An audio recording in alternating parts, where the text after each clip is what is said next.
오후의 시작, 세상의 모든 정보. 안녕하세요. 아나운서 임지웅입니다. 전국 곳곳의 산업 현장에서 근로자들의 안타까운 사망 사고가 잇따르고 있습니다. OECD 주요국과 비교해도 우리의 산업 현장 여전히 높은 사망률을 기록하고 있는데요. 잠시 후 이슈 톡톡에서 왜 이런 사고가 반복되는지, 또 안전한 일터를 만들기 위해서 무엇이 필요할지 전문가와 함께 이야기 나눠보도록 하겠습니다. 직장인에게 출산과 육아는 더 이상 개인만의 몫이 아니고요. 사회와 직장이 함께 책임져야 하는 과제이기도 한데요. 법과 제도가 꾸준히 보완되고 있지만 현장에서는 눈치 보기, 또 부담, 노사 간의 갈등이 존재하는 게 현실입니다. 오늘 세모정 톡톡상담소 직장인을 위한 라디오 생존백서 시간에 임신, 출산, 육아기를 지나는 노동자들이 활용할 수 있는 다양한 보호제도에 대해서 짚어보겠습니다. 저희 방송은 KBS 1라디오 유튜브 채널을 통해서도 실시간으로 시청 참여하실 수 있습니다. 많은 관심 부탁드리면서 KBS 세상의 모든 정보 지금 시작합니다.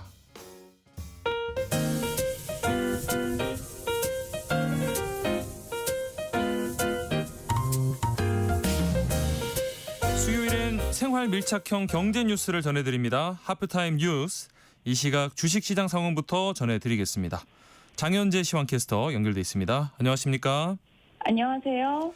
네, 어제는 코스피가 하락 마감했는데 오늘은 보니까 일단 상승세로 출발을 했더라고요. 지금 분위기는 어떨까요?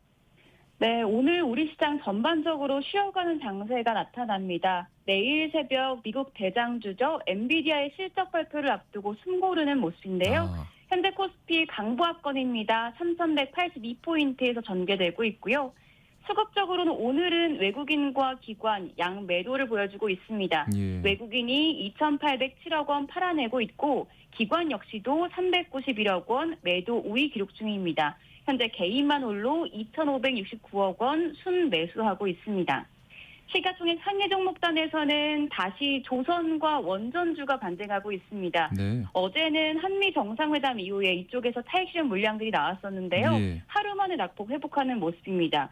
현재 HD 현대중공업 7.2% 강세 보여주고 있고요. 두산 에너빌리티도 1%가량 오르면서 시총 10위권에 다시 진입했습니다. 네, 코스닥 지수 움직임도 살펴볼까요? 네, 코스닥 지수 오늘은 좀 내림세입니다. 현재 네. 0.17% 하락하면서 800포인트 간신히 지켜내고 있는데요. 여기서도 코스피와 마찬가지로 외국인과 기관이 동반 팔자세 보여줍니다. 외국인이 891억 원 팔아내고 있고 기관 역시도 195억 원 매도 우위입니다. 개인만 홀로 1,205억 원 순매수하고 있습니다. 시가총액 상위 10개 종목의 흐름도 개별 이슈에 따라 엇갈리고 있습니다. 제약 바이오 대표주 내에서도 시총 1위 알테오제는 4거래일 만에 조정을 받고 있고요. 예. 반면에 리가킨 바이오는 1.5% 추가적인 오름세 기록하고 있습니다. 그러면 오늘 장에서 특히 눈에 띄는 종목 짚어주실까요? 네, 오늘은 조선주가 눈에 띄는 상승세 기록하고 있습니다. 네. 하나오션과 HD 현대중공업이 원팀을 이뤄서 최대 60조 원 규모의 캐나다 해군 잠수함 사업 수주를 위한 결선에 진출했다는 소식이 관련주에 호재로 작용하고 있습니다. 네. 원달러 환율은 장 초반에 소폭 하락하던데 외환시장 현재 흐름은 어떨까요? 네, 오늘 외환시장 1,395원대로 출발했는데요. 현재도 흐름 유지됩니다. 1,395원 50전에 거래되고 있습니다. 네, 장현재 시황캐스터와 함께했습니다. 고맙습니다. 감사합니다. 자, 그러면 이어서 참 좋은 경제연구소 이인철 소장 모시고 하프타임 뉴스 진행하겠습니다. 안녕하십니까? 네, 안녕하세요. 자, 지난해 65세 이상 연금 수급자가 받은 이 월 평균 수급액 보니까 이제 70만 원에 근접하는 걸로 나타났네요. 그렇습니다. 지금 2023년 기준이에요. 자, 65세 이상 은퇴하면 연금 얼마나 받을까를 계산해 봤습니다. 네. 그 연금이라는 게 국민연금만 있는 게 아니라 네네. 기초연금도 있을 수 있고 공무원연금, 사학연금 다 포함한 겁니다. 예. 월 평균 수령액이 69만 5천 원입니다. 1년 전에 비해서 한 4만 5천 원, 한 6.9%, 7%가량 늘었는데 한 달에 한 70만 원 받고 생활이 가능할까? 를 생각해 보면 네. 의문이죠. 어렵죠. 왜냐? 2023년 기준 1인 최저 생계비 네. 정말로 최저 생계비가 얼마냐? 124만 원 정도는 있어야 돼요. 아이고. 네. 그러니까 거의 절반 수준을 받고 있어서 노후 생활을 안정적으로 영위하기 좀 어렵다라는 거고 또 네. 평균의 함정, 이 평균이잖아요. 그렇죠. 그렇죠. 연금 지급받는 금액 구간별로 봤더니 절반 이상이 어디에 25만 원에서 월 평균 50만 원대 사이에 있었습니다. 네. 그러니까 생활 안정과는 거리가 좀 멀고 특히나 이제 국민연금의 경우 65세 이상 받게 돼 있잖아요. 네. 그래서 은퇴 직후 60세부터 64세의 연금 수급률은 42.7%. 공백이 그러니까 절반 있는 이상, 네. 절반 이상 연금을 한 푼도 받지 아이고. 못하고 있다는 겁니다. 네. 그래서 이렇게 지금 고령층의 연금제도 보완과 더불어서 은퇴 전후 이른바 이제 소득 공백기를 어떻게 메울 건지에 대한 대책이 좀 시급해 보입니다. 늘고 있다는 뭐 좋은 소식이긴 한데 아직은 갈 길이 훨씬 멀어 보이네요. 상황이 이래서인지 이 젊은 청년층도 노후 불안이 큰데 만 18세 청년이 국민연금에 처음 가입할 때 국가가 첫 3개월 보험료를 대신 지원해 주기로 했다면서요. 그렇습니다. 새 정부의 청년 세대 지금 노후 불안을 좀 해소하기 위해서 네. 생애 최초 청년 국민연금 정책을 시도하겠다라는 건데요. 네. 2027년부터입니다. 만 18세가 되는 청년이 국민연금을 처음 가입하게 되면 석 달치를 국가가 납부해 주는 겁니다. 네. 대상이 만 18세부터 26세 청년인데 국민연금이라는 게 가입 기간이 길수록 수령액이 좀 늘어나는 구조거든요. 네, 그러니까 네. 가능한 한 일찍부터 가입을 유도하겠다라는 취지인데 네. 근데 일자리가 없는데 청년들의 지금 이 취업률이 50%가 안 돼요. 네. 2명 중 1명은 놀고 있습니다. 그런데 석 달치를 정부가 좀 지원해 준다라고 해서 실질적인 유인 효과가 있겠느냐. 물론 이 이면에는 지금 연금 개혁했지만 연금 고갈 시점 거의 한 2055년, 57년 이 정도면 고갈이거든요. 네, 네. 이제 그런 이제 불안감을 해소할 수 있냐에 대한 이제 고민이 좀 있어 보입니다. 다음으로는 아동수당 이야기를 나눠볼 텐데 내년부터 이 아동수당 지급 연령이 한 살씩 이렇게 늘어나서 만 12세까지 받을 수 있게 되는데 이 지급 방식을 두고 좀 형평성 논란이 일고 있다고요. 맞습니다. 아동수당은 이제 만 7세 이하의 모든 아동한테 매월 10만 원씩 지급되는 보편적 이제 복지제도입니다. 네. 보편적이라고 했기 때문에 소득을 따진다? 따지지 안 따진다. 네. 이게 2018년부터 아동의 기본 권리를 보장하고 양육가정의 경제적 부담을 좀 덜어보자라는 취지에서 시행이 됐는데 네. 근데 이제 내년부터는 이 아동수당 지급 연령이 해마다 한 살씩 늘어납니다. 예. 2030년에 가면 만 12세까지 확대가 되는데 문제는 당장 내년 지급 방식을 두고 맘카페에서는 형평성 논란이 불거지고 있는데 내년 첫 대상자가 만 8세에서 만 9세로 올라가거든요. 네. 그러다 보니까 2017년생 지급 방식을 보면 야 2017년에 태어났는데 네. 1월에 태어났어요. 1월에 태어난 사람과 12월에 태어난 사람이 받는 금액이 달라진다라는 겁니다. 왜냐? 네. 만 8세가 이제 지급 연령이 되면 네. 2017년생은 생활 한 달 전까지 아동수당 받을 수 있거든요. 예. 생일이 끝나서 만 9세가 되면 내년에 못 받습니다. 그러다 보니까 1월생이냐 12월생이냐 12월생이 오히려 110만 원 추가로 더 받는 거죠. 그러네요. 자 그러다 보니 정부도 형평성 문제를 보완하기 위해서 이제 출생 월과 좀 무관하게 네. 매달 지급하자라는 건데요. 근데 문제는 뭐냐? 제도가 계속해서 확대되고 있잖아요. 네, 네. 이런 과정에서 유사한 경계선 문제가 반복될 수 있다라는 점 꼼꼼한 설계가 좀 필요해 보입니다. 요즘에 이 만 나이 가지고 굉장히 막 헷갈려하는 경우도 많고 논란이 있는데 이런 부분에서도 나타나고 있네요. 네. 자, 올해 2분기 서울에서 아파트를 산 가구의 연간 소득을 봤더니 처음으로 9천만 원을 넘어선 걸로 나타났다고요? 그렇습니다. 점점 정말 이 현금 부자들만 집 사고 있구나를 느끼게 되는데 네. 올해 2분기 서울에서 아파트 구입한 가구의 월 평균 소득을 따져봤더니 처음으로 9천만 원을 넘어섰습니다. 예. 이게 KB국민은행이 담보대출을 받아서 서울 아파트 매수한 가구의 소득을 봤더니 평균 9,173만 원으로 관련 통계 작성되기 시작한 이후 2008년 이후 최고치입니다. 예.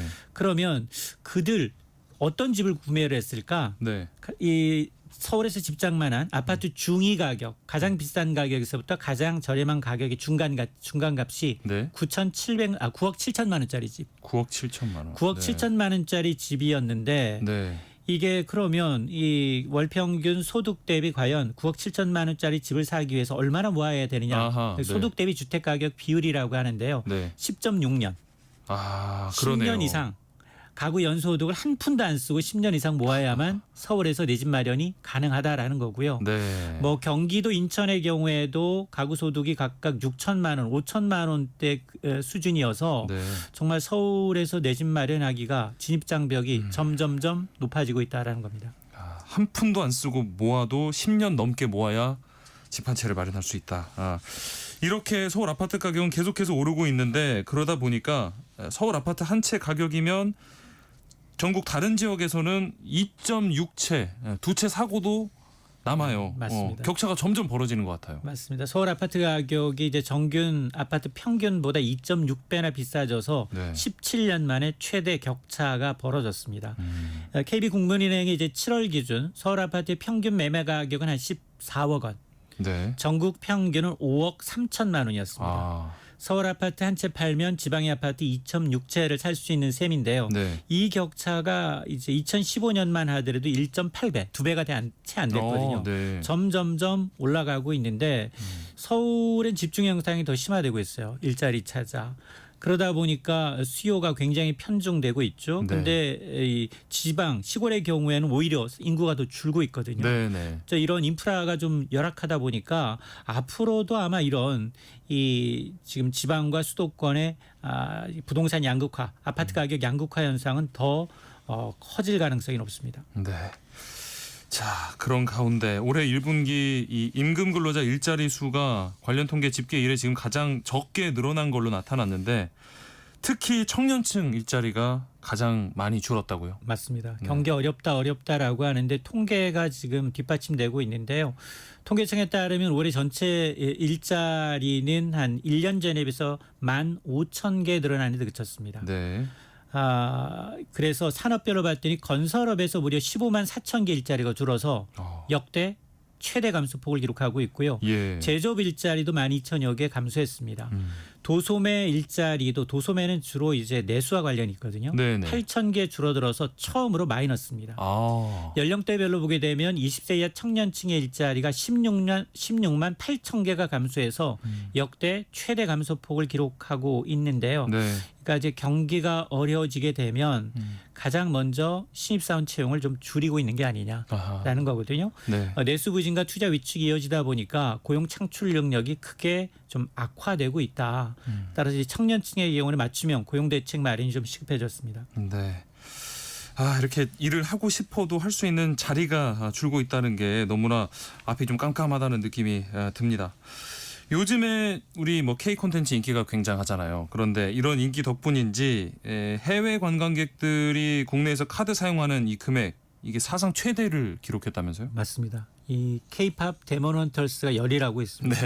외국인 관광객을 끌어모으고 있는데요. 네. 2분기 외국인 관광객이 국내에 와서 카드 사용한 게 역대 최대치를 갈아치웠습니다. 와. 한국은행의 통계를 보니까 2분기 비거주자 외국인의 카드 국내 사용액이 37억 9천만 달러, 5조 2,800원이었습니다. 네. 1분기보다 무려 38%가 늘었는데요. 와. 지난 4분기의 사상 최대치를 또 한 번 갈아치운 겁니다. 네. 연말은 워낙 이제 해외여행 수요가 많아서 특히나 이제 유럽 사람부터 시작해서 장기 이제 휴가를 내고 네. 한국을 찾는 관광객들이 많을 수밖에 없는데요. 예. 이는 이제 외국인 방한 관객이 이제 지난 1분기 387만 명에서 2분기 한 496만 명으로 28% 늘어났는데 관광객은 28% 늘었는데 카드 사용액은 38% 오. 더 많이 썼다는 얘기거든요. 그러네요. 네. 이게 어떤 게 이유냐? 바로 이제 K-팝 데몬 헌터스와 같은 K 컨텐츠의 인기가 있다 보니까 네. 한국적인 거 한번 경험해보자.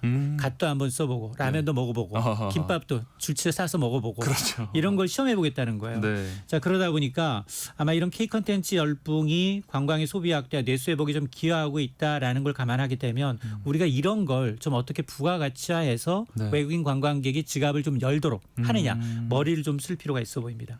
좀 길게 보고 좋은 상품이나 어떤 그 컨텐츠를 계속해서 만들어내는 전략도 또 필요하다는 생각이 듭니다. 그 박물관이 굉장히 핫해졌어요. 그렇죠. 국립중앙박물관. 맞습니다. 이런 이제 갓이 있거나 우리 네. 옛 것에 대해서 이제 궁금해하시는 분들이 많아서 네. 직접 한국에 오고 옛날에는 먹거리 그다음에 K-팝 아이돌의 성지 네, 여기를 네. 찾아갔다면 이제는 그 우리가 봤던 영화에서 봤던 거기를 직접 체험하고 싶다라고 해서 한국의 문화에 대한 궁금증이 굉장히 좀 커지고 있다는 게 반갑습니다. 네.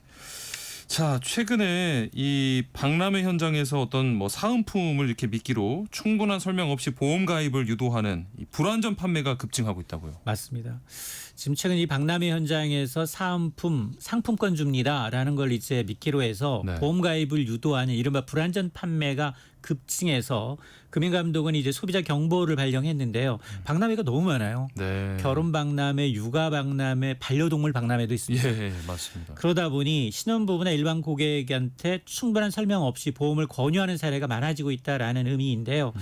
그래서 이거 어떻게 해야 되느냐? 이 충동적 가입을 좀 피하고 네. 그리고 이제 보험 가입한다라고 하면 약관, 설명서를 꼼꼼하게 좀 확인해야 되고요. 네. 청약서 작성할 경우에는 계약 전 어떤 의무사항이나 알릴 의무사항이 있는지 네. 계약한 이후에 이제 해피콜과 같은 절차가 있는지 반드시 이제 소비자가 직접 이제 확인을 해야 하고 네. 특히나 이제 불안전 판매라는 건 이게 가입 전후 상황을 이제 정확하게 고지하지 않은 경우거든요. 네. 그러니까 이런 피해를 막기 위해서는 소비자의 신중한 판단과 더불어서 또 금융감독 당국도 철저한 모니터링이 좀 병행돼야 합니다. 네.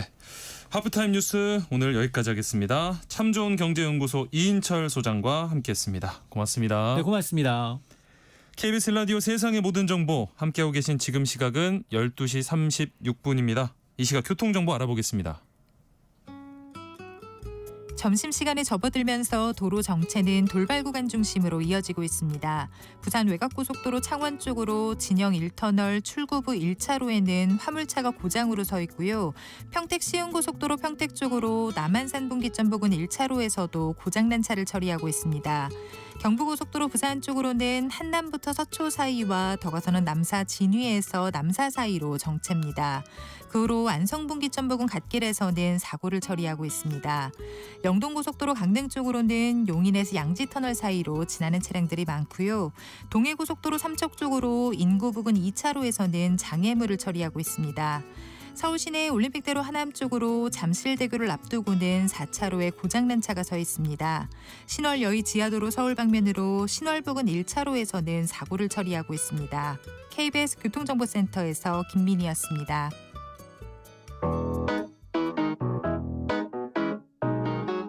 세상의 모든 정보는 청취자분들의 관심과 참여를 기다립니다. 방송 들으시면서 궁금한 점이 있거나 의견 공유하고 싶은 분들 계시면 문자 보내주세요. 추첨을 통해 모바일 쿠폰 보내드리겠습니다. 참여하실 번호는 샵 9730이고요. 짧은 문자 50원, 긴 문자 100원의 이용료가 부과됩니다. 콩 게시판을 통해서는 무료로 참여하실 수 있고요. KBS 1라디오 유튜브 채널을 통해서도 실시간으로 시청 참여하실 수 있습니다. 최근 건설 현장에서 안타까운 산업재해가 반복되자 정부가 산재와의 전쟁을 선포하고 건설 면허 취소 등 고강도 조치를 예고했습니다. 하지만 현장에서는 이 처벌 강화만으로는 한계가 명확하다는 지적도 나오는데요. 이렇게 후진국형 산재 사고가 되풀이되는데 구조적인 문제점이 있는 것인지, 그렇다면은 어떤 해결책이 뒷받침되어야 할지 오늘 이슈톡톡에서 대한민국 산업현장 교수단 최명기 교수와 관련된 이야기 나눠보겠습니다. 안녕하십니까 교수님? 네, 안녕하십니까. 최명기입니다. 네, 반갑습니다. 최근에 전국 공사 현장에서 이런 근로자 사망 사고가 잇따르고 있는데요. 다른 나라와 비교를 해봐도 우리나라가 유달리 이런 산업재해 사고가 많은 편이라면서요. 사실 이제 산업재해 그 사망률을 이제 국제적으로 비교를 해보면 한국은 여전히 이제 높은 수준이거든요. 네. 저희가 이제 그 산업재해 그 이제 판단을 할 때 통상적으로 이제 사망 사고 만인율이라는 이런 개념을 가지고 이제 접근을 하고 있어요. 예. 이 내용은 뭐냐면 이제 근로자 10,000명당 과연 이제 사망자 수가 몇 명이냐 이런 어떤 기준 통계치인데요. 네. 지금 현재 우리나라 같은 경우에는 2023년 기준 했을 때 0.39 퍼밀리아드 그러니까 10,000명당 0.39명이 사망한다 이제 그런 얘기입니다. 네. 반면에 이제 뭐 22년 기준 뭐 외국 기준을 보게 되면 뭐 영국은 0.03, 뭐 일본 0.13, 뭐 예. 독일이 0.12, 한국은 실제적으로 이 선진국에 비교했을 때 3배 이상이 많이 발생하고 있고요. 네. 뭐 건설은 특히 더 많이 발생을 하고 있거든요. 네네. 우리나라 같은 경우에는 뭐 1.59인데 비해서 영국은 0.24라든지 일본은 0.68 이런 식으로 해서 실제 영국 대비했을 때 6배 정도 이 정도가 더 높다 이렇게 보면 되겠습니다. 말씀해 주신 대로 이 건설 현장 같은 경우에는 뭐 딱 보기에도 곳곳에 좀 위험이 도사리고 있어서 사고 발생 가능성이 다른 곳보다 더 크다고 볼 수 있겠죠? 사실 그렇죠. 이제 건설 현장이 아무래도 되게 많이 위험한 점이 좀 있는데요. 네. 이제 대표적으로 일단 건설 현장 같은 경우에는 뭐 비계라든지 아니 뭐 고충 구조물이라든지 이제 이런 작업을 하다 보니까 주로 이제 고소에서 작업하다가 이제 떨어지는 네. 이런 뭐 철학 사고 같은 것도 상당히 많고요. 예. 그 외에 뭐 건설 현장은 잘 아시다시피 뭐 덤프 트럭이라든지 또는 뭐 굴삭기라든지 이런 또 중장비를 많이 사용을 해요. 네. 그러다 보면 이런 중장비가 뭐 전도가 된다든지 예. 작업자하고 같이 접촉이 된다든지 뭐 그 외에 건설 현장은 완전한 이런 구조물이 아니다 보니까 네. 뭐 바닥이나 뭐 통로 자체가 굉장히 이제 미흡한 이런 상태입니다. 그렇죠. 그리고 이제 그 이후에도 이제 뭐 비라든지 뭐 눈이라든지 바람 이런 기후와 환경 요인에 의해서 굉장히 위험도가 많이 상승할 수가 있기 때문에 사고가 많다 이렇게 말씀드릴 수가 있겠습니다. 네. 그렇다 보니까 끊임없이 이런 안타까운 사고들이 이어지고 있는데 지금 이재명 대통령도 뭐 강경 대응 방침을 밝혔습니다. 이 산업재 사망을 미필적 고의에 의한 살인이다 이렇게 비유까지 하면서 강하게 나서고 있는데 이런 정부의 의지는 어떻게 평가를 하실까요? 사실 이제 대통령께서 이제 말씀하셨던 부분은요, 이렇게 해석될 수가 있거든요. 기존에 이제 그 산업재해 발생했던 것은 이제 단순한 사고가 아니고, 네. 이제 근본적으로 이제 구조적으로 좀 문제가 좀 있고, 네. 그리고 이제 반복적으로 발생되기 때문에 이건 인재다라는 그런 인식 하에서 말씀하셨던 걸로 생각이 됩니다. 예. 특히 이제 미필적 고의의 사망, 그러면 이건 이제 법적 용어인데요. 네. 위험을 인식을 하고도 이제 방치한 그 책임을 묻겠다라는 그런 의지 표명이죠. 네. 저는 이제 안전 전문가 입장에서 이제 긍정적으로 평가를 하고 있고요. 예. 그동안 이제 산업재해는 어쩔 수 없이 이제 발생하는 일로 그동안에 많이 처벌을 했었습니다. 네. 그렇지만 이번 정부는 이제 이 노동자의 어떤 생명이나 안전을 실제 이제 국정의 이런 중심 의제로 갖다가 끌어올렸다는 점에 있어서 굉장히 긍정적으로 평가를 하고 있고요. 네. 실제 이제 OECD 그 평균보다도 한 2배 정도가 높거든요, 우리나라가요. 그래서 약간 늦었지만 상당히 필요한 조치였다. 그런데 이제 좀 문제가 이런 제재가 과연 기업의 안전 투자로 이루어질 것이냐, 예. 그건 사실 좀 의문이고요. 혹시 뭐 이번 정부에서만 뭐 단순히 보유주의식 이런 어떤 대응에 그칠지에 대해서도 상당히 좀 우려를 가지고 있습니다. 네. 이런 산재가 발생한 기업에 대해서 정부가 강도 높은 제재를 예고하고 있는데 문제는 이 건설 현장 중대재해 절반 가까이가 공공발주 현장에서 발생한다면서요. 네, 그렇죠.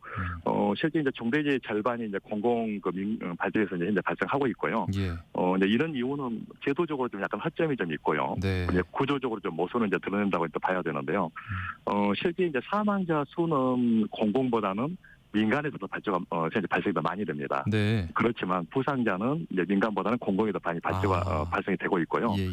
이런 이제 공공에서 발생이 많은 이유를 분석을 해보면 실제 이제 이 발주자들이 기본적으로 예산을 좀 절감하려고 하는 이제 그런 마인드가 좀 있어요. 네. 그리고 이제 공사 기간을 좀 단축시키려고 하는 그런 요구도 있고요. 네. 그러다 보면 당연히 시공사 입장에서는 무리하게 공사를 하다가 사고가 발생할 수밖에 없는 이런 환경으로 좀 가고 있는 거죠. 네. 그리고 또 하나가 이제 그 공공공사 같은 경우에는 낙찰률이라고 해서 이제 공사 금액을 갖다가 이제 써서 내는 부분이 있는데 네네. 이런 낙찰률이 상당히 이제 저가로 들어가다 보면 안전관리 역량이 이제 상당히 부족하게 되고요.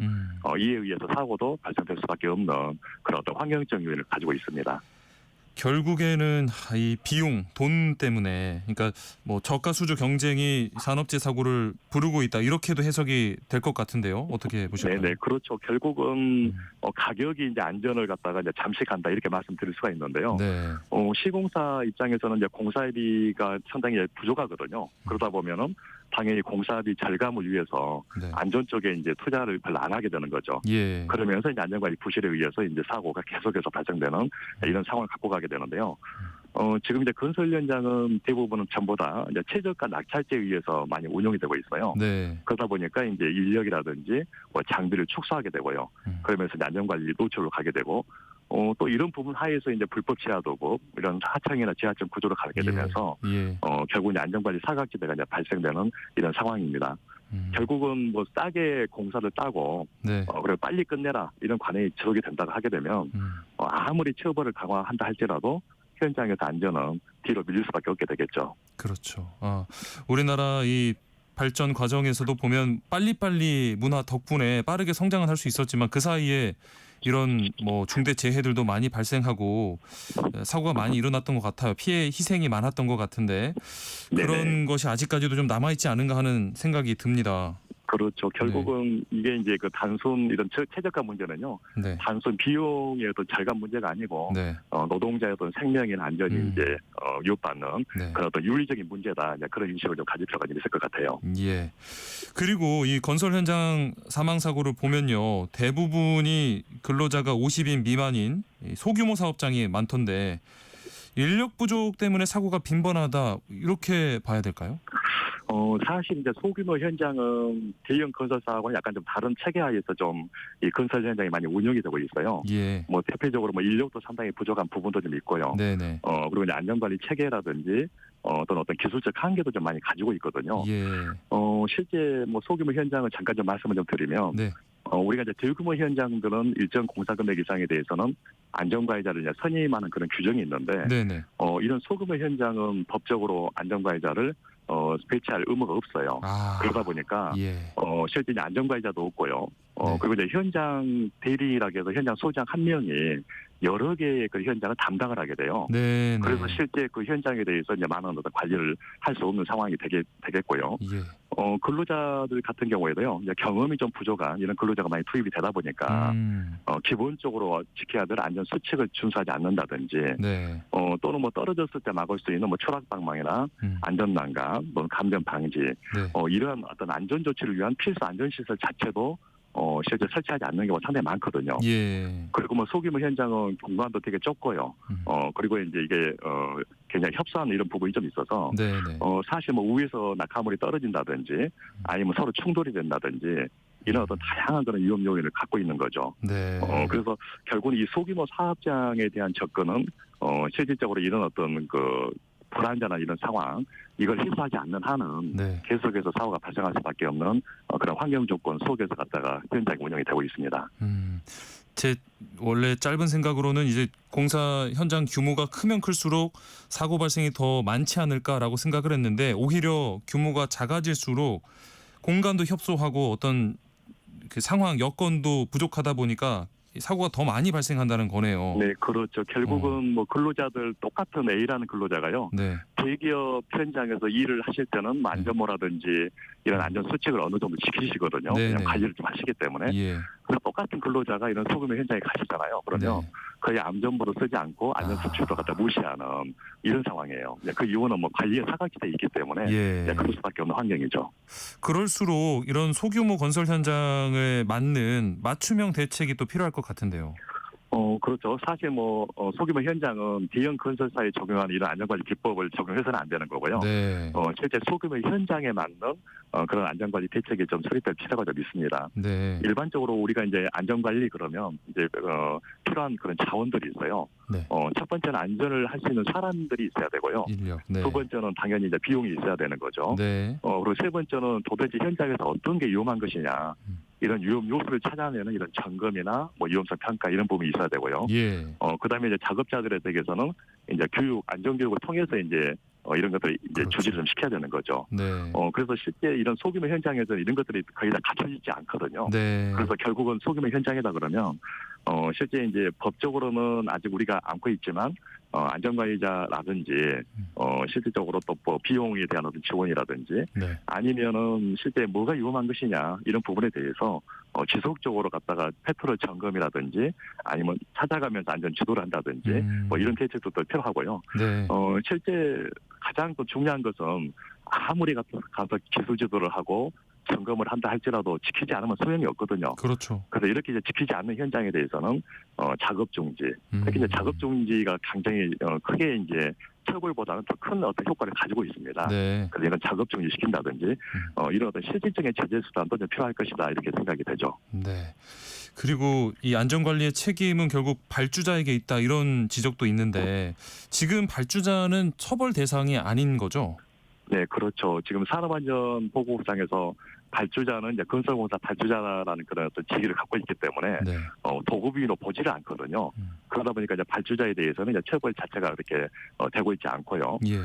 근데 이제 문제는 이런 발주자가 또 굉장히 많은 권한을 가지고 있어요. 네네. 예를 들어서 공사 비용에 대한 권한, 예. 그리고 이제 공사 기간에 대한 결정권들, 이건 가지고 있지만 실제 사고 발생 시 이런 책임 또는 처벌에 대해서는 굉장히 좀 미비하다 이렇게 이제 말씀드릴 수가 있죠. 예. 예를 들어서 발주자가 공사 기간을 굉장히 좀 짧게 잡고요. 네네. 또는 예산 자체를 굉장히 좀 적게 잡았을 때, 네. 그리고 이제 공사를 갖다 무조건 해라라고 하게 되게 되면 시공사는 무리하게 공사를 할 수밖에 없는 그런 상황이죠. 그렇죠. 이게. 네. 그래서 결국은 이런 발주자의 이런 어떤 역할에 따라서 시공사의 이런 작업 방식들 그리고 안전관리 수준 여기에 이제 직접적 영향을 미치기 때문에 네. 산재가 많이 발생되고 있는 그런 요인 중에 하나입니다. 사실 이 건설 현장이 이렇게 거칠고 위험한 거는 해외도 마찬가지일 텐데 아까도 전해 주셨지만 영국이나 독일은 사망 사고가 현저히 적다고 하셨잖아요. 이런 나라에서 좀 뭔가 도움을 찾거나 답을 찾을 수 있지 않을까요? 답은 좀 찾을 수가 있고요. 네. 우리가 이제 영국 것을 많이 좀 도입을 하고 있는 상태고요. 네. 독일의 그 안전관리 시스템을 잠깐 좀 소개를 드리면 네. 이제 민간 보험회사가 있어요. 독일 같은 경우에도. 네. 그럼 민간 보험회사가 이제 건설 현장을 방문을 해서 안전 점검을 한다든지 안전 교육도 하고요. 네. 그리고 이제 이게 잘 이루어지지 않게 되게 되면 법적으로 이제 처벌할 수 있는 권한까지도 가지고 있습니다. 민간 보험사 같은 경우에는요. 예. 그리고 이제 독일 같은 경우는 건설 현장에 종사하는 종사자가 기본적으로 이제 직업 교육을 3년 정도 이수를 해야 돼요. 3년. 그러다 보니까 안전 의식이나 기술 수준이 굉장히 높은 상황이고요. 네. 특히 독일 같은 경우에는 업종별로 이런 산재 보험 기관이 존재를 합니다. 그래서 대표적으로 이제 건설산업 안전협회라고 그런 기관에서 예방 조치도 좀 하고 있고요. 네. 교육도 하고 있고, 그리고 이제 산재가 발생하게 되면 이제 보상하는 이런 통합 관리까지 하고 있는 거죠. 반면에 또 영국 같은 경우도 이제 여러 가지 설계 단계에서부터 안전도 고려하고 있고, 발주자, 설계자, 시공자에게 역시 법적 책임도 현재 부여를 하고 있습니다. 네. 실제 이런 어떤 영국이나 독일 같은 경우에는요, 이런 어떤 안전 어떤 체계 이런 것들이 이제 문화로 형성이 돼 있기 때문에 네. 실제 많은 사고 자체가 줄어들고 있는 그런 상황이죠. 네, 네. 어떤 분위기나 인식부터 좀 바뀌어야겠다는 생각도 드는데 그러기 위해서는 갈 길이 멀겠고요. 정부의 대책 같은 경우에 지금 사고 발생 후 제재에 좀 집중이 돼 있고 또 정부의 칼날도 시공사를 겨냥하고 있는데 근본적인 문제를 해결하려면 어떤 대책이 필요할까요? 실제 지금 현재 정부의 정책은 사전 예방 측면보다는 이제 사고 이후에 처벌하겠다 이런 네. 측면으로 가고 계시는데 네네. 물론 사실 필요한 부분도 있어요. 처벌 자체가. 예. 그렇지만 이게 이제 두 개의 방법 자체가 동시에 적용이 돼야 되는 거거든요. 네네. 그래서 사고 이전에 이제 예방하는 현재 패러다임 하나, 그리고 사고 이후에 그래도 이제 반복적이고 고의적인 어떤 부분이 있었을 경우에는 네. 처벌을 강화하는 방법 하나. 기본적으로 이제 근본적으로 문제를 해결하려고 하게 되면은요, 일단 발주자 책임에 대해서 네. 좀 명문화를 좀 시킬 필요가 있어요. 아. 그래서 지금 현재 최근 국회에서 건설안전특별법이라고 해서 네. 이게 이제 아직 이제 제정은 안 돼 있고 현재 이제 통과를 시키려고 하는 그런 움직임이 있는데 네네. 내용은 뭐 발주자나 설계자나 시공자에게 모두 현재 권한도 주고 안전에 대한 책임도 부여를 하겠다는 내용이죠. 네. 그리고 두 번째는 좀 전에 말씀드렸던 것처럼 이런 저가 수지의 이런 구조 개선들, 특히 뭐 공사비가 됐든 공사 기간이 됐든 이것들을 갖다가 입찰 제도에서부터 반영을 해서 네. 실제 안전하게 작업할 수 있는 환경을 조성을 해줘야 되는 거거든요. 그렇죠. 그래서 이런 저가 수지의 구조 개선들. 그다음에 세 번째는 실제 소규모 현장에 대한 맞춤형 지원들. 예를 들어서 아직 안전가해자가 배치가 안 돼 있지만 이런 안전가해자를 좀 배치를 해서 안전 역량을 좀 확보를 한다든지 예. 또는 뭐 고령자들 또는 외국인들이 있으면은 언어 교육이나 또 교육 또는 건강 관리까지 포괄하는 이런 안전 복지적인 측면에서 접근하는 것도 좋고요. 예. 이제 마무리해 그리고 이제 주셔야겠습니다. 마지막으로 이제 예방 중심의 감독 체계를 일단 전환을 해서 네. 실질적으로 현장에서 좀 이행이 될 수 있는 그런 부분이 필요할 것 같습니다. 네. 대한민국 산업현장 교수단 최명기 교수였습니다. 고맙습니다. 네, 감사합니다. 세상의 모든 정보 1부 순서 여기서 마무리하겠습니다.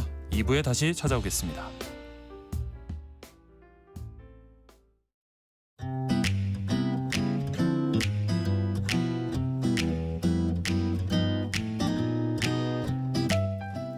안녕하세요. 바른말 고운말입니다.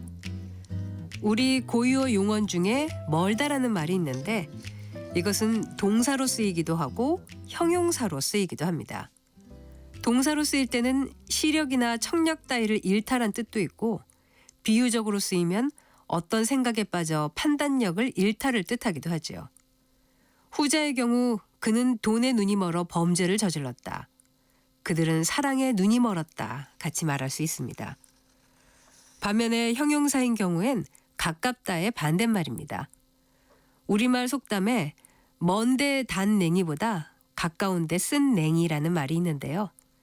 이것은 먼데 있는 친척보다 가까이 있어 사정을 잘 알아주는 남이 더 낫다는 말입니다. 형용사 멀다와 관련된 표현이 여럿 있습니다. 그렇다면 산 정상에 오르자 먼 산 주름이 한눈에 들어왔다라는 예문에 나오는 먼 산 주름은 무엇을 뜻할까요? 먼 산 주름은 주름을 잡은 듯이 보이는 멀리 있는 산들의 첩첩한 능선을 말합니다. 첩첩이 있는 여러 산의 능선이 겹쳐 마치 주름이 진 것처럼 보이는 것이죠.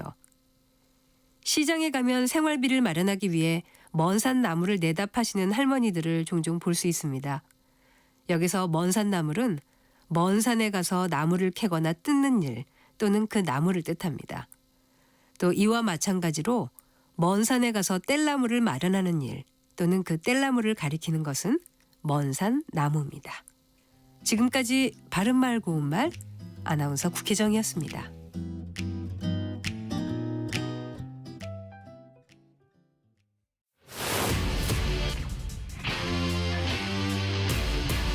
토론에 정답은 없습니다. 토론이 세상을 바꿀 수도 없습니다. 하지만 질문은 새로운 세상을 만들 수 있습니다. 질문으로 올바른 세상을 만드는 첫걸음. 평일 저녁 7시 20분 KBS 열린 토론.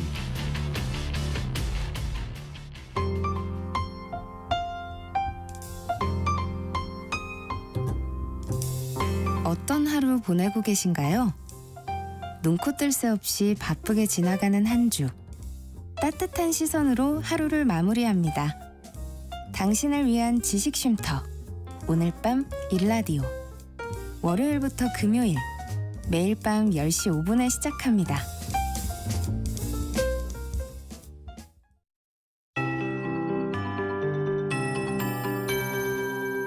KBS 58분 날씨. 강원도 정선의 기온은 벌써 34.3도까지 올랐고요. 밀양은 33.5도를 보이고 있습니다. 구름 사이로 내리쬐는 강한 볕에 기온이 빠르게 오르고 있는데요. 오늘 예상 낮 최고 기온은 서울과 대구, 제주 33도, 대전, 광주 32도, 강릉, 부산 31도 등으로 어제보다 1도에서 3도 정도 높겠고요. 습도가 높은 지역은 체감 온도가 33도에서 35도 안팎까지 오르겠습니다. 다시 전국 대부분 지역에 폭염특보가 내려졌습니다. 온열 질환에 걸리지 않도록 주의하시기 바랍니다. 지금 강원 동해안에는 비가, 제주도에는 소나기가 오는 곳이 있는데요.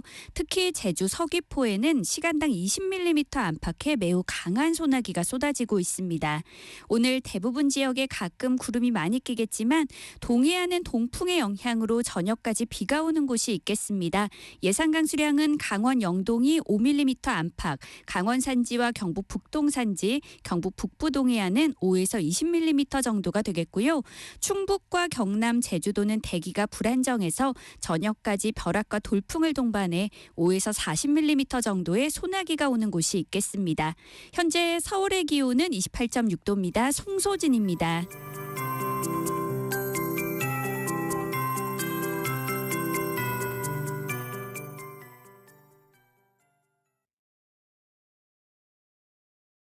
정성을 다하는 국민의 방송 KBS가 한시를 알려드립니다. AM 711kHz, FM 97.3MHz, KBS 1라디오입니다. HLKA.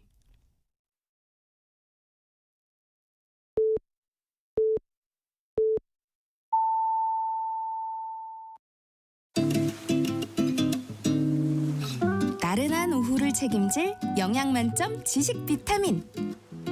세상의 모든 정보.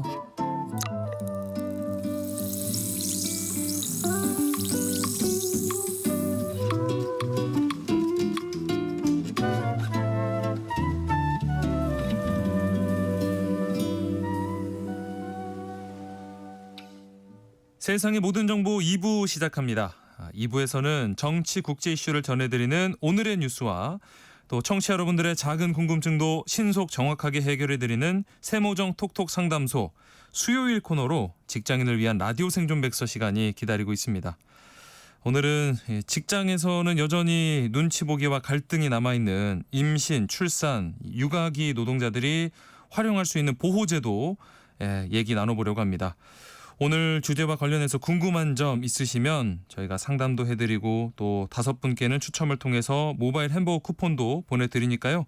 많은 참여 미리 부탁드립니다. 문자 보내실 곳은 샵 9730번입니다. 짧은 문자는 50원, 긴 문자는 100원의 정보 이용료가 있고요. 저희 콩 게시판을 이용하시면 무료로 참여하실 수 있습니다. 그럼 먼저 라디오 정보센터 뉴스 전해드립니다.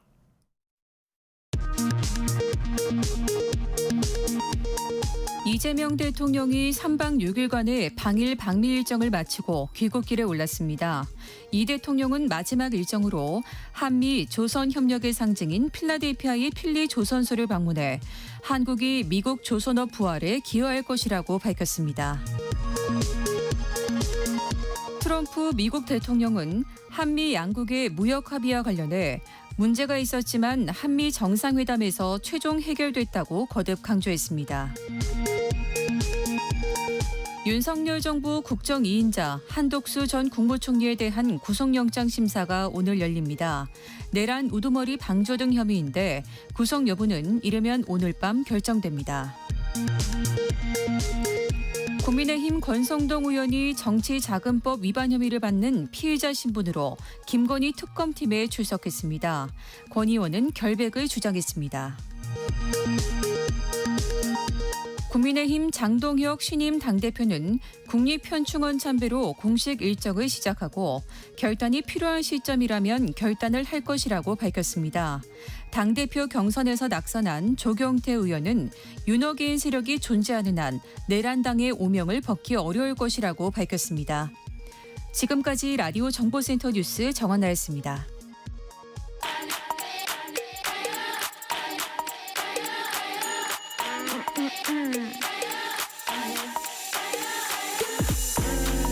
혹시 뉴스 빠뜨리셨나요?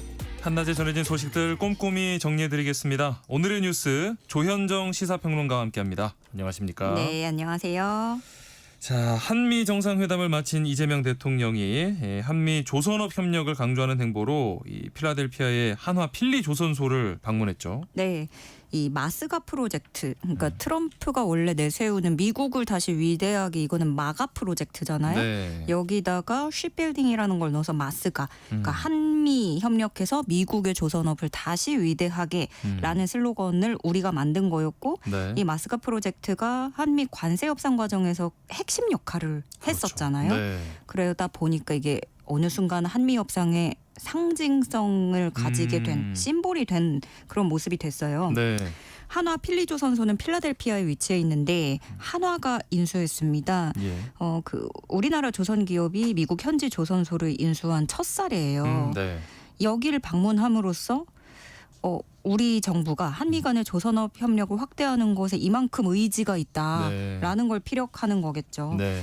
이 대통령은 이 스테이트 오브 메인호 명명식에 참석을 했는데 이게 명명식이 선박 건조하고 난 다음에 이름 지어주고 안전운항을 기원하는 그런 행사인데요. 여기에 네. 참석을 한 거예요. 네. 그리고 이 선박 스테이트 오브 메인호 이것도 한화가 미국 해양청으로부터 건조를 돈 받고 의뢰받은 선박 중에 하나입니다. 네. 이재명 대통령은 2차 세계대전 승리를 이끈 50여 척 군함이 이곳에서 탄생했고 필라델피아 앞바다를 가르며 나아간 함정들이 한국전쟁의 포화에 고통받던 대한민국 국민을 구해냈다. 대한민국 조선업이 미국의 해양안보를 강화하고 미국 조선업 부활에 기여하는 새로운 도전의 길에 나선다라고 얘기를 했고요. 예. 그러면서 이제는 이 필리조선소 통해서 72년 역사 한미동맹이 안보, 경제, 기술동맹 합쳐진 미래형 포괄적 전략동맹의 새 장을 열 것이다. 예. 우리가 제안했던 마스카 프로젝트는 단지 커다란 군함, 최첨단 선박 이걸 만들겠다는 게 아니고 사라진 꿈을 회복하겠다는 거대한 비전이다. 이렇게 밝혔습니다. 네. 한편으로는 북한의 반응이 궁금했는데 이 한미 정상회담에 대한 첫 반응이 나왔죠. 네. 이재명 대통령하고 트럼프 대통령이 회담에서 만났을 때 북한이 되게 꽤나 큰 비중을 차지했어요. 네네. 조선중앙통신 오늘자 논평입니다. 제목은 비핵화 망상증에 걸린 위선자의 정체가 드러났다. 그리고 내용은 국위이고 국채인 핵을 영원히 내려놓지 않으려는 우리 입장은 절대 불변이고 네. 이재명이 비핵화 망상증을 유전병으로 계속 달고 있다가는 한국뿐 아니라 그 누구에게도 이롭지 못하다는 걸 알아야 된다. 우리의 핵보유국 지위는 외부로부터의 적대적 위협과 세계 안보 역학구도 변천을 정확히 반영한 필연적인 선택이다. 예. 라고 하면서요. 우리의 핵 정책이 바뀌자면 세상이 변해야 하고 조선반도 정치 군사적 환경이 변해야 된다. 이런 주장을 했는데 네. 요거 하나씩 조금 뜯어보면은요. 네. 우리의 핵 정책이 바뀌자면 세상이 변해야 된다.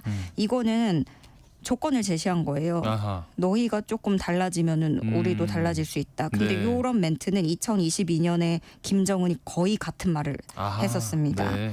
그리고 이런 논평은 예상된 반응이었기 때문에 사실은 수단이나 그런 내용에서 어떤 두드러지게 세거나 다른 면이 있는지 이걸 봐야 되는데 네. 아직은 없고 물론 뭐 며칠 사이에 김정은이나 김여정의 담화가 또 나올 수는 있겠죠. 네네. 아직은 매체 논평으로만 전한 정도고요. 근데 북한은 미국도 의식을 해야 되고 그렇기 그렇죠. 때문에 어떤 반응이 이어질지 좀 봐야겠습니다. 네. 이번에 이재명 대통령이 일본 그리고 미국을 차례로 방문하면서 중국에는 특사단을 보냈는데 중국과는 어떤 의견 교환이 있었을까요? 예, 특사단은 중국 서열 3위인 자오러지 중국 전국인민대표대회 상무위원장 또 네. 한정 중국 국가부주석 이렇게 만나서 상호 관심사를 논의했다고 알려졌는데요. 네. 먼저 상호 신뢰에 기반해서 한중 관계가 정상 궤도에 진입할 수 있도록 한중 전략적 협력 동반자 관계를 성숙하게 발전시키자는데 인식을 같이 했습니다. 예. 또 한반도 문제에 대해서 중국 쪽 입장이 중국의 뜻에는 변함이 없다. 하면서 기존 입장을 유지했고요. 네. 한반도 평화를 위해서 건설적 역할을 지속할 것이다. 그리고 이재명 대통령의 세 가지 원칙에 중국의 확실한 공감이 있었다라는 건데요. 네. 이 세 가지 원칙이라고 하는 거를 구체적으로 뭐 얘기하진 않았지만 그 광복절 경축사 이재명 대통령이 북한 체제 존중하고 흡수 통일이라든가 이런 건 추구하지 않고 적대 행위를 안 하겠다라는 네. 거에서 중국도 공감을 표한 것으로 풀이를 할 수 있겠습니다. 네. 그 특히 우리가 경주에서 10월에 에이펙 정상회의 하니까 트럼프 대통령도 오라고 오겠다 하고 했고, 네. 그 시진핑 주석이 참석할지 이 여부가 제일 뜨거운 관심이에요. 네. 네, 박병석 특사단장에 따르면 시진핑 주석이 오기를 희망한다고 여러 번 얘기를 했다라고 네. 해서 특사단에서는 되게 강하게 좀 올 거라는 입장을 얘기를 하고는 있는데 네. 뭐 변수는 또 있겠죠. 그리고 좀 세부적인 내용에서는 한한령을 해제한다거나 이런 거를 우리가 문화 콘텐츠 개방을 요청을 했는데 네. 여기서는 좀 간극이 있었다라고 합니다. 그래요. 네. 대신에 이번에 중국 방문을 하면서 중국의 희토류 수출 통제 문제 관련해서 한국 기업이 신청하면 일정량은 문제없이 처리하겠다고 중국 쪽에서 언급을 했다고 해요. 네. 특사단은 이 부분을 진전이 있었다 이렇게 평가했었습니다. 네. 한낮의 교양 파트너 지금 여러분께서는 세상의 모든 정보와 함께하고 계십니다. 자, 국민의힘에서는 이제 당대표가 선출이 됐습니다. 장동혁 신임 당대표가 주요 당직을 어떻게 꾸리고 또 어떤 방향으로 나아갈지 관심이 모아지고 있네요. 네, 당대표 선출되자마자 사실은 그때 파티 분위기인데 되자마자 이재명 정부를 무너뜨리겠다. 네. 윤석열 전 대통령 접견하겠다. 그리고 내부 총질자 척결하자라는 분위기로 가고 있거든요. 예. 네, 그 장동혁 신임 당대표가 하나로 뭉쳐서 가는 게 최선이지만 여전히 단일 대우에 합류하지 못하는 분들, 당을 분열로 몰고 가는 분들에 대해서는 결단이 필요하다라고 얘기를 했어요. 네. 네, 이제 앞으로 당직 인선을 어떻게 하느냐에 따라서 국민의힘 체제가 이렇게 쫙 나오는 거잖아요. 네. 근데 기계적 탕평은 하지 않을 거다 이렇게 얘기를 했거든요. 예. 그러니까 뭉쳐서 가면 뭐 최선으로 좋겠지만 기계적인 탕평은 없으니까 억지로 찬탄파를 뭐 이렇게 기용하는 거 그런 건 하지 않겠다라는 네. 뜻인 것 같아요. 네. 그리고 또 그러면 인선 중에서 제일 주목받는 사람은 전한길 씨입니다. 아, 그렇죠. 전한길 씨가 어떤 역할을 하게 될지 그리고 지명직 최고위원 이런 것도 임명할 수 있으니까 이 자리에 오게 될지 네. 이런 것들이 뭐 얘기에 계속 거론이 되고 있는데 이런 질문이 나오니까 아직 고민하지 않았다. 네. 당직은 의논을 거쳐서 정하겠다라고 했는데 부정을 안 했어요. 네, 그러네요. 열어놨어요. 예, 네, 다만 전한길 씨 측은 나는 어떤 자리도 원하지 않는다. 장동혁 대표께 어떤 부담도 드리고 싶지 않다. 이렇게 얘기를 했어요. 네. 그러면서 전한길 씨는 나를 버리는 건 윤석열을 버린다는 거다. 김문수는 나한테 사과하고 정계 은퇴해라. 이렇게 요구를 하고 있거든요. 예. 어쨌든 그 장동혁 대표는 당선 직후에 기자회견에서 실제로 그 장동혁 대표 이번에 캠프가 되게 소규모였어요. 네네. 근데 캠프도 조직도 없이 선거 치러낼 수 있었던 건 새로운 미디어 환경이 있어서 가능했다. 국민의힘이 믿어야 할 것은 우리와 함께 싸울 의지가 있는 자유우파 시민과 연대해서 싸우는 방법뿐이다 이렇게 얘기를 했는데 네. 새로운 미디어 환경이라는 거는 이게 그 유튜브 얘기를 하는 것일 거고 네네네네. 그리고 장동혁 당대표가 진짜 당대표까지 올라간 거는 어떻게 보면 되게 초고속으로 많이 그렇죠. 올라간 거잖아요. 네, 제 손이고요. 네. 그거에는 강성당원하고 극우 유튜버들의 공이 컸던 것도 사실이고 근데 장동혁 대표가 그것을 본인이 직접 인정한 것이고 네. 앞으로도 긴밀하게 연대해 나갈 것으로 보입니다. 네, 앞으로 어떻게 당직을 꾸려갈지 관심이 갑니다. 이번에는 특검 소식인데요.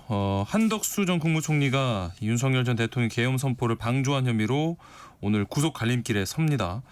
이게 전직 국무총리가 이렇게 법원에서 구속영장 심사받는 게 헌정사상 처음이라서 결과가 주목됩니다. 네. 1시 반에 잠시 후에 이제 영장실질심사 시작을 해요. 네. 그래서 한덕수 전 총리가 서울고검에 나온 다음에 법원으로 이동을 하고 법원이 영장심사 끝내고 나면은 서울구치소에서 그 결과 기다리는 네. 그런 순서입니다. 예. 네, 특검은 한 전 총리에게 모두 6개 혐의를 적용했어요. 네. 특검은 한 전 총리가 사실상 계엄을 도왔다라고 보고 있거든요. 네. 계엄 당일 국무회의 소집을 건의하면서 절차적인 정당성을 확보하려고 했고 네. 사후 계엄 선포문을 또 따로 만들어서 서명하고 이 추후 문제가 될 수 있으니까 폐기도 지시했다. 이런 네. 의혹 수사하고 있고요. 예.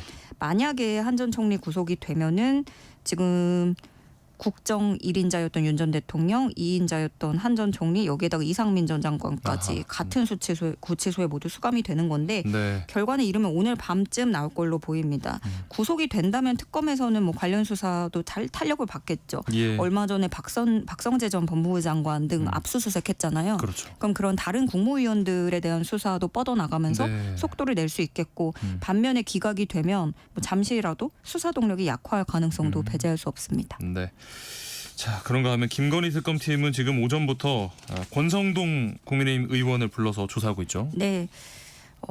정치자금법 위반 혐의로 피의자 신분으로 출석했습니다. 네. 광화문 특검팀 사무실에 출석을 했고 기자들 만나서 권성동 의원이 나는 결백하다. 그래서 당당하다. 특검은 피의 사실 공표하고 있을 뿐만이 아니라 저의 명예를 훼손하고 있다. 이런 주장을 했고요. 예. 그러면서 특검이 무리수를 쓴다 한들 없는 죄를 만들 수가 없고 대한민국 민주주의와 야당인 국민의힘의 뿌리를 뽑을 순 없을 것이다. 가서 있는 그대로 소명하고 저의 당당함을 입증해내겠다라고 밝히고 떠났습니다. 네. 또 통일교 측으로부터 그 1억 원 정치자금 받은 사실 인정하냐 이런 취재진 질문도 있었는데 네. 없다. 어떤 금품도 받은 적이 없다라고 일축했고요. 네. 그런데 한겨레 새로운 보도가 나왔습니다. 네.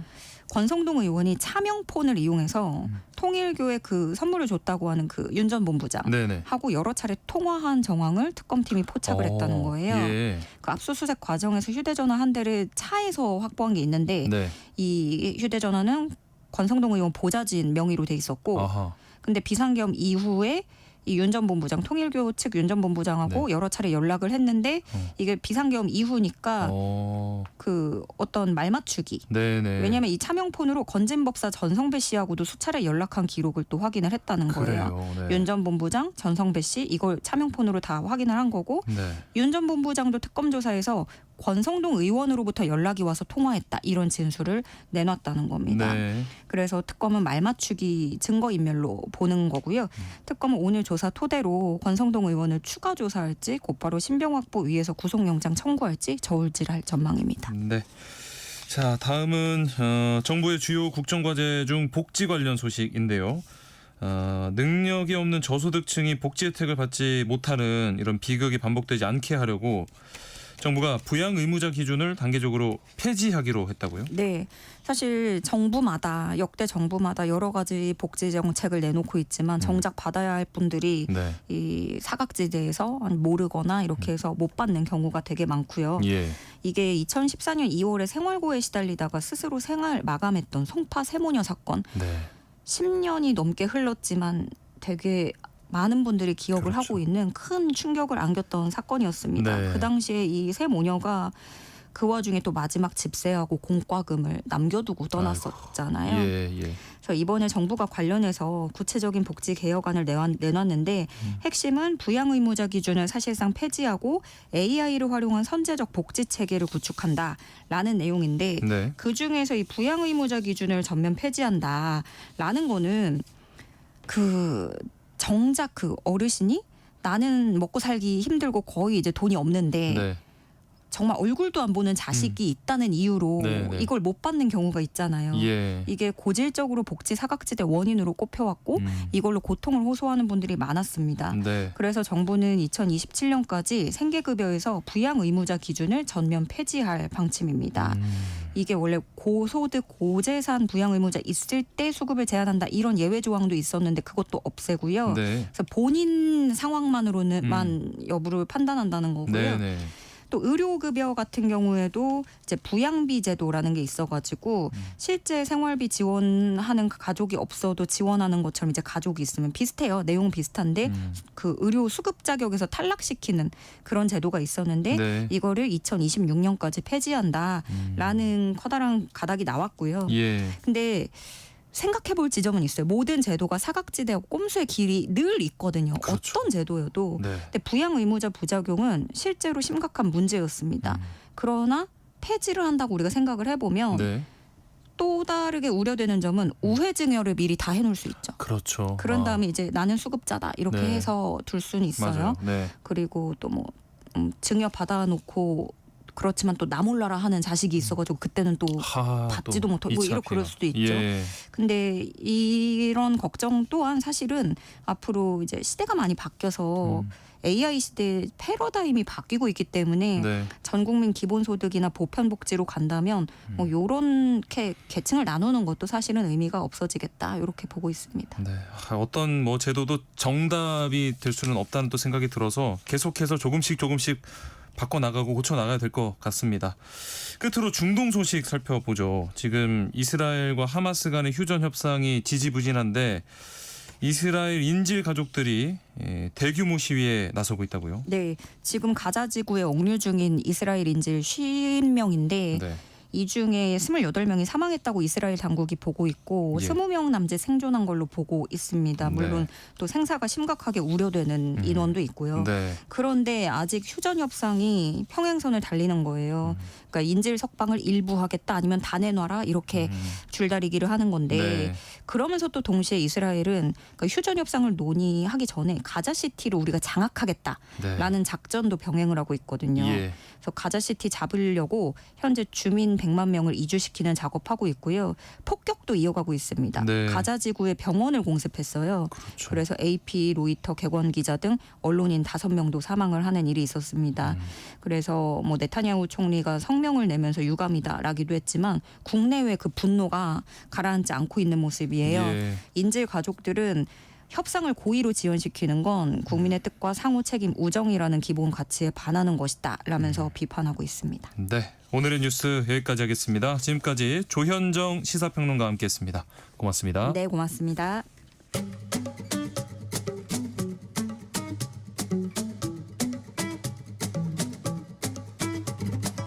지금 바로 세모정에 물어보세요. 당신의 모든 궁금증을 풀어드리는 세모정 톡톡 상담소. 일터에서 억울한 일은 없어야겠죠. 알아두면 도움이 되는 노동법 이야기. 세모정 톡톡 상담소 수요일 코너 직장인을 위한 라디오 생존백서 시간입니다.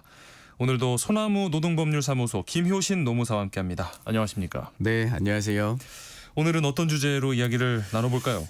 오늘 그 기사를 보니까 하반기에도 출산율이 조금 반등될 거라고 예상되는 아주 좋은 소식이 들리더라고요. 예. 그래서 우리 직장인 분들이라면 누구나 마주할 수 있는 인생의 중요한 순간이죠. 출산과 육아. 예. 그래서 오늘 출산 육아는 사실 뭐 개인적인 문제일 뿐만 아니라 사회적 문제로 접근해야 된다는 건 어느 정도 다 알고 계십니다. 네. 그래서 우리 일터에서 이제 인생의 중요한 시기인 임신, 출산, 육아 때 직장 생활을 병행할 수 있도록 법에서는 각종 제도를 마련해 두고 있는데요. 네. 근데 여전히 현장에서 이 제도 사용하려고 하면 노사 간에 심각한 견해 대립이 일어나고 있는 것도 현실입니다. 네. 그래서 오늘은 우리 근로자들이 활용할 수 있는 임신, 출산, 육아 관련 주요 제도들 설명드리고요. 또 사업주들의 현실적인 고민이 어떤 거 있는지 함께 짚어보고 그 균형점을 한번 말씀드려 보겠습니다. 네. 세모정 톡톡 상담소 직장인을 위한 라디오 생존 백서. 오늘은 이 출산과 육아기 노동자들이 활용할 수 있는 제도에 대해서 살펴보겠습니다. 방송 들으시면서 궁금한 점 있으시다면 문자로 많이 참여해 주시기 바랍니다. 김효신 노무사가 상담도 해드리고요. 또 추첨을 통해서 모바일 햄버거 쿠폰도 보내드리겠습니다. 문자 주실 곳 샵 9730번입니다. 샵 9730. 짧은 문자는 50원, 긴 문자는 100원의 정보 이용료가 있고요. 콩 게시판이나 KBS 1라디오 유튜브 채널 통해서도 무료로 참여하실 수 있습니다. 일을 하면서 이렇게 임신과 출산, 육아 병행하는 게 쉽지 않은데 네. 일단 임신한 근로자들을 보호하기 위한 조치 어떤 것들이 있을까요? 우선은 뭐 임신 근로자가 쉬운 종류의 근로로 전환을 요청하면 사업주가 허용해 주도록 돼 있습니다. 네. 그리고 뭐 임신 중이거나 산후 1년 미만일 경우에는 보건상 유해하거나 위험한 사업에 투입되는 건 금지됩니다. 네. 이것보다 일단 연장 야간 휴일 근로가 금지된다는 점 말씀드릴게요. 이게 고정적으로 연장 근로를 하거나 이제 돌발적으로 이제 일을 조금 더 해야 될 경우가 있는데 이걸 그냥 자연스럽게 뭐 출산 휴가 전까지는 할 수 있다고 생각하는 분들이 많거든요. 예. 그런데 그렇지 않습니다. 연장 근로는 절대적으로 금지되고요. 임신 근로자에 대해서는요. 네. 휴일 근로는 원칙적으로는 금지되지만 예외되는 경우가 있는데 이것도 거의 사실상 불가능해요. 왜냐하면 네. 임신 근로자의 명시적 청구가 있어야 되고요. 네. 그다음에 한 가지 더는 고용노동부 장관의 인가를 받아야 돼요. 장관의 인가요? 네. 그래서 거의 불가능하다고 거의 하셨군요. 불가능하다. 한번 뭐 신청하시는 데는 있는데 인가를 받았다는 얘기는 잘 못 들어봤습니다. 네. 자, 흔히 이제 쉽게 생각했을 때 육아휴직이라고 하면 당연히 이제 뭐 출산 후에 사용하는 걸로 맞습니다. 이렇게 생각이 되는데 임신 중에도 출산 전에도 이게 사용이 가능하다고요? 네. 그전에는 뭐 임신기 근로시간 단축이라든지 아니면 본인의 뭐 연차 휴가를 사용해서 조금 임신 중에 그 안정기를 보내려고 이제 뭐 했던 노력들이 있었는데요. 그런 것보다는 육아휴직을 임신 중에 사용할 수 있도록 이제 모성보호 조항을 더 강화했습니다. 이거는 1년의 육아휴직 기간 내에서 사용이 가능하고요. 당연히 이제 임신 중 사용하면 육아휴직 기간에서 차감되는 건 당연하겠죠. 그런데 육아휴직 분할 횟수는 총 3회인데 그 분할 횟수에 포함되지 않습니다. 별도로. 그 점이 이제 그거고요. 그다음에 주의할 점이 있는데요. 임신 중에 육아휴직을 하면 무급이죠. 근데 무급으로 처리 되는데 그 무급이니까 경제적으로 조금 도움을 주기 위해서 고용센터에서는 육아휴직 급여를 지급하게 됩니다. 근데 이 육아휴직 급여의 기준이 30일 이상 육아휴직을 사용해야 될 경우입니다. 그러니까 임신 중에서는 육아휴직을 끊어서 사용할 수 있지만은 30일 이상 사용해야지만이 그 육아휴직 급여가 지급받을 수 있다는 점입니다. 네. 그리고 이 임신 기간 동안 이 근로시간 단축 제도 이것도 있다고 하는데 맞습니다. 어떤 내용인가요? 요거는 이제 임신 후 12주 이내 32주 이후에 신청할 경우에는 1일 2시간의 근로시간 단축을 허용해 줘야 돼요. 그러니까 이제 그 처음에 임신했을 때 안정기와 나중에 출산하기 전에 이제 그 안정을 해야 되기 때문인데요. 이 제도의 특색이 있습니다. 근로시간 2시간 단축되면 우리는 일을 안 하니까 급여를 차감해야 되겠다는 생각이 먼저 드시는데요. 이 임신기 근로시간 단축이 되더라도 임금의 삭감은 없습니다. 그러니까 2시간의 단축을 급여에 삭감 없이 누릴 수 있다라는 점입니다. 네. 그리고 이제 남성 근로자 경우 아빠가 된 이 남성 근로자에게는 또 어떤 권리가 주어질까요? 이 배우자 출산 휴가는 처음에 3일부터 시작해서 지금 현재 최대 20일까지 증가해 왔습니다. 지금은 늘었어요. 최대 배우자가 출산할 경우에는 20일을 사용할 수 있고요. 전액 유급으로 보장됩니다. 유급. 근데 이제 이게 직원이 20일 미만을 청구하는 경우가 있지 않겠습니까? 아직 그때 10일밖에 뭐 사용할 수 있는지 몰랐다 뭐 이런 얘기도 할 수 있는데 그런데 20일 미만 청구를 하게 되면 사용자가 반드시 당신의 배우자 출산 휴가는 20일이라는 걸 알려주고 남은 휴가를 사용할 수 있도록 독려까지 해줘야 되는 거예요. 회사에서. 그래서 반드시 20일의 휴가를 사용할 수 있도록 독려하는 것까지 뭔가 입증을 자료를 놔두셔야 돼요. 뭐 본인이 안 쓰고 했다고 하면 어쩔 수는 없는 거지만 회사가 알려줬다는 내용은 이제 남겨두시는 게 이제 중요하거든요. 그래서 대신에 이제 무한정 쓸 수는 없고요. 출산 후에 120일까지만 신청해서 사용할 수 있고 휴가는 3회로 나눠서 사용하실 수 있습니다. 근데 우리가 여성들의 출산 휴가 같은 경우는 시작일과 마지막까지의 뭐 일요일이라든지 공휴일이 포함되어 있더라도 그냥 90일을 다 카운팅 해버리는데 전체 기간을 전체 기간을 하는데 이 배우자 출산 휴가는 워킹데이만 그러니까 일하는 날만 카운팅돼요. 토요일, 일요일 빠지고요. 만약에 월화수목금토일부터 금요일까지 하시는 분은 그다음에 그 중간에 어떤 빨간 날 공휴일이 있으면 그것도 빠지게 됩니다. 그러면 20일이라고 하면 거의 한 달이 되겠네요. 그렇죠. 대개 우리가 토요일, 일요일 다 빼면 22일 정도 되니까 뭐 공휴일 포함됐다고 하면 거의 20일 거의 다 쓸 수 있습니다. 배우자 출산 휴가가 20일 모두 이 유급이라고 하셨는데 연차휴가처럼 이제 휴가를 가더라도 급여가 그대로 지급된다는 맞습니다. 건가요? 유급이라는 게 이제 그건 의미인데 근데 이게 전체 월급을 전부 유급으로 처리해 주는 건 아니고요. 이제 월급여 중에 뭐 통상임금의 100%까지 되는 겁니다. 대기업의 경우에 통상임금의 100%를 회사에서 다 지급을 하지만 중소기업의 경우에는 고용센터에서 상한액을 한 160만 원 정도, 하한액을 최저임금 정도로 통상임금 100%를 지급하게 돼 있습니다. 그런데 그러면은 고용센터에서 지급받았으니까 회사에서 지급할 게 없냐? 이제 그거는 아니고요. 20일치 통상임금이니까 상한액 160만 뭐 7천 원 정도가 넘는다고 하면 그 차액분은 이분한테 회사가 지급을 해줘야 됩니다. 그리고 이 육아휴직 기간이 최대 1년 6개월까지 늘어났다고 하던데 이건 뭐 어떤 조건이 있어야 되는 건가요? 네, 아쉽게도 조건이 있어요. 모든 육아휴직을 새롭게 사용하시는 분들이 6개월이 늘어나는 건 아니고요. 네. 동일 자녀에 대해서 부모 모두가 육아휴직을 3개월 이상 사용해야 돼요. 예. 네, 그러니까 엄마가 한 달 1년을 쓰셨다고 하면 네. 아빠가 3개월 써야지 누구든지 한 분에게 6개월을 더 주는 거예요. 오. 네. 네. 그다음에 한부모 가정 또는 중증 장애 아동의 부모에 해당되면 6개월이 자동적으로 늘어나게 되어 있습니다. 네.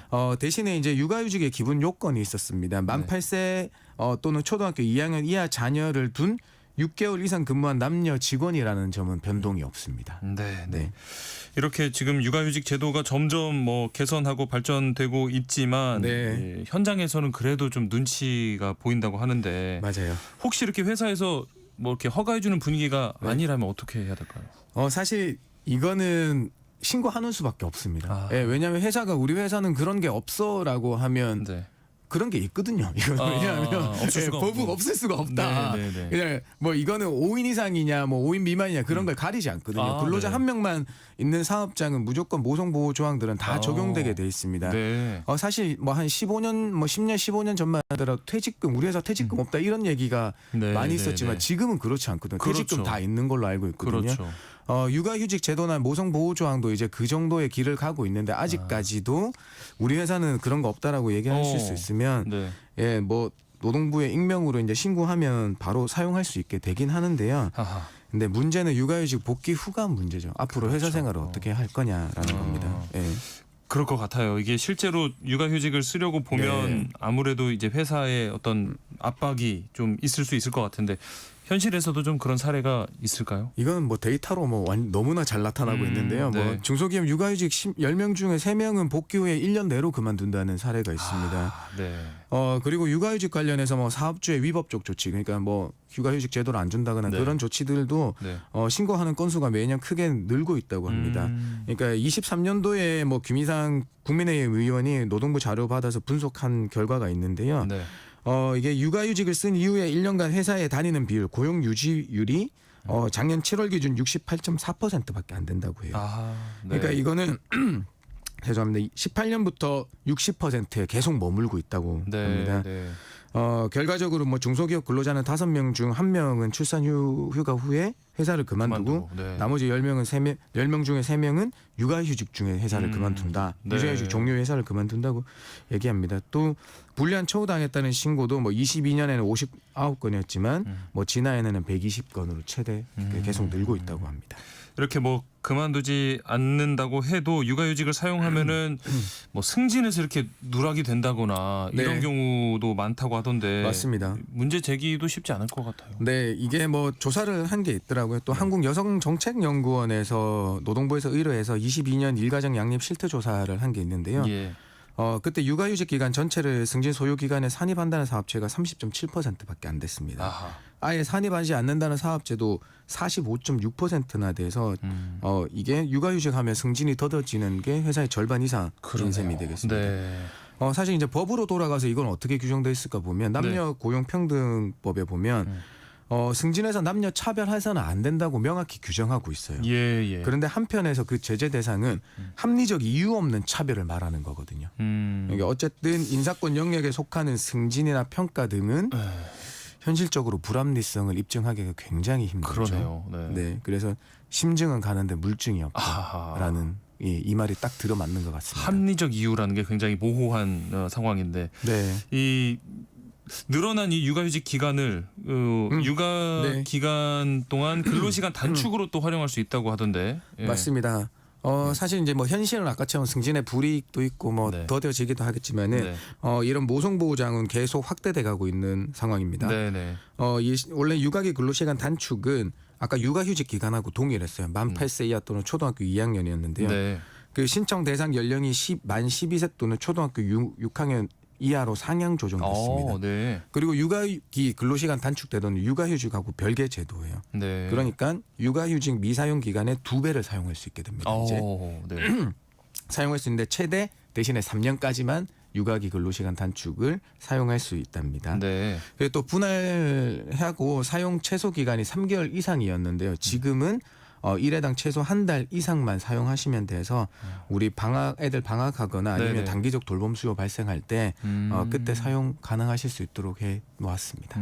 이 육아기 근로시간 단축 제도에 대해서 조금 구체적으로 설명을 해주시면 좋을 것 같은데 어떤 네. 조건들이 있겠죠? 맞습니다. 아까 말씀드렸다시피 연령이 상향됐습니다. 만 12세 이하 또는 초등학교 6학년 이하의 자녀가 있으셔야 되고요. 네. 그다음에 근속 6개월 이상의 남녀 근로자라면 신청이 가능합니다. 6개월. 네. 이제 제일 궁금하시는 게 육아휴 그 단축 시장일 기준으로만 이 조건 맞추면 되냐, 아니면 사용 기간 내내 이 조건이 그러니까 연령 조건이나 학년 조건을 맞춰야 되냐 이제 많이들 문의하세요.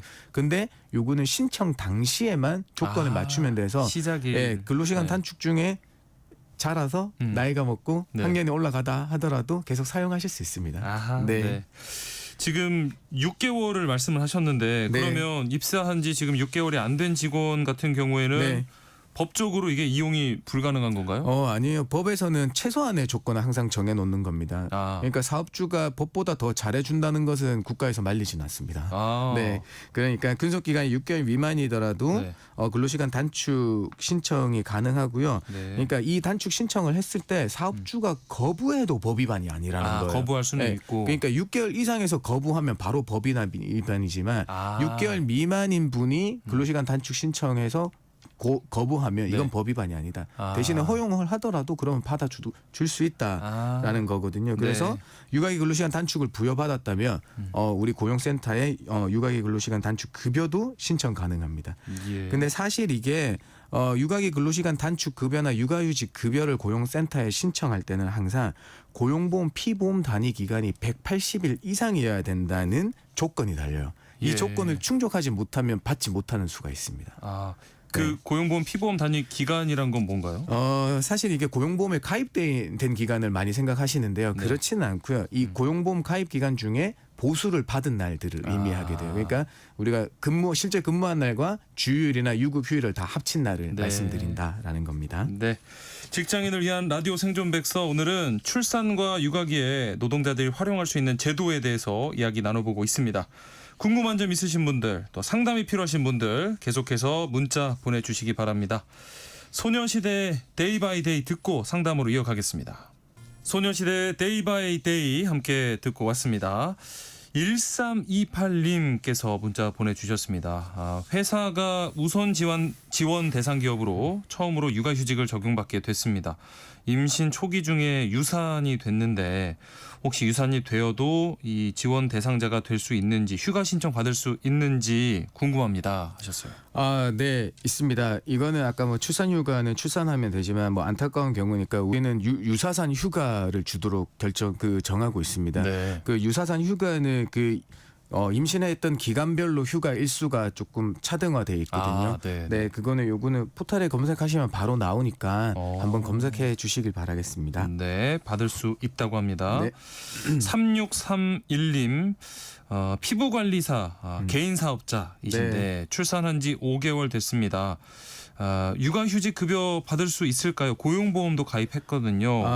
네, 개인사업자 고용보험 가입 특례에 의해서 가입하셨는데 여기에 사실 초점은 나중에 우리 개인사업자분들이 그 업을 그만뒀을 때 이제 실업 기간을 대비해서 그쪽으로 강화되어 있는 게 맞습니다. 근데 그래서 우리가 이제 고용보험에 가입한 개인 사업자들의 육아휴직이나 출산 시에는 우리 남녀고용평등법에 의한 근로자들보다는 혜택이 거의 없는 수준이 있습니다. 그러니까 어떤 지원금을 지급해 주기는 합니다. 그런데 50만 원씩 3개월이라든지 아니면 다른 방식 육아휴직 기간을 부여하는 건 아니니까 소액의 지원금이 지급되고 있다. 그 다음에 다른 지자체의 지원금도 있으니까 다른 부분 한번 알아보셔야겠습니다. 네. 5944님, 남자가 출산 휴가를 마치고 업무에 다시 복귀할 때 다른 부서로 업무 배치가 되는 경우가 있습니다. 이거 노동법 위반 아닌가요? 사실 우리 이제 근로자분들은 이 휴가를 마치고 와서 바로 인사 발령이 되면 이 휴가 때문에 인사 발령됐다고 생각하시는 경향이 강합니다. 그러니까 실제로도 이제 느낄 수 있는 그런 정황들도 많고요. 근데 회사는 그게 아니라고 하죠. 그래 이게 결국에는 이제 법적 분쟁을 다투면 그 전보 발령의 부당성에 대해서 다투다 보면 결국에는 업무상 필요성과 생활상 불이익을 비교해서 판단하게 되는데요. 이때 업무상 필요성이 더 크다고 하면 인정되는 추세여서 에서 연관관계가 얼마나 큰지가 네. 예, 중요하다 하겠습니다. 상황에 따라서 다를 수 네. 있는데 쉽지는 않겠군요. 네, 전부 출산휴가 쓰고 오기만 하면 다 인사 발령이면 네, 이건 네. 부당한 건 맞거든요. 그렇죠, 이 사례들이 있으니까 네. 예, 그건 좀 더 따져봐야 되겠습니다. 네. 5919님, 육아휴직을 2020년도에 6개월 하고 네. 6개월이 남아 있는 상태였는데 네, 육아휴직 기간이 늘어났습니다. 네. 저도 이 늘어난 날짜로 적용이 되는지 궁금합니다 하셨거든요. 우리 만약에 직장 다니시는 남편분이나 뭐 다른 배우자분이 3개월을 써주셔야 돼요. 이게 아까 그러니까 이게 말씀하신 자동으로 6개월 늘어나는 게 아니거든요. 아하. 그러니까 다른 이제 고용보험에 가입된 그 직장 근로자가 동일한 자녀에 대해 육아휴직을 3개월 써준 게 확인이 돼야 돼요. 아하. 네. 그러면은 만약에 네. 필요한 지금 상황이시니까 네. 남편분께서 일단 먼저 3개월을 빨리 쓰셔야겠네요. 그렇죠. 이제 3개월 쓰시면 좋은데 현실은 아까처럼 5944님이 그 얘기해 주신 것처럼 또 이게 이런 일이 실제로 일어나고 있으니까 이게 네. 과연 정말 제대로 된 쉽지 제도인가 쉽지 않다는 얘기들 많이 나옵니다. 네. 자, 이분들 가운데 1328님, 3631님께 모바일 햄버거 쿠폰 바로 보내드리고요. 다른 분들도 추첨을 통해서 더 보내드리겠습니다. 홈페이지에서 확인 부탁드리겠습니다. 직장인을 위한 라디오 생존백서 여기서 마칩니다. 소나무 노동법률사무소 김효신 노무사 함께했습니다. 고맙습니다. 감사합니다.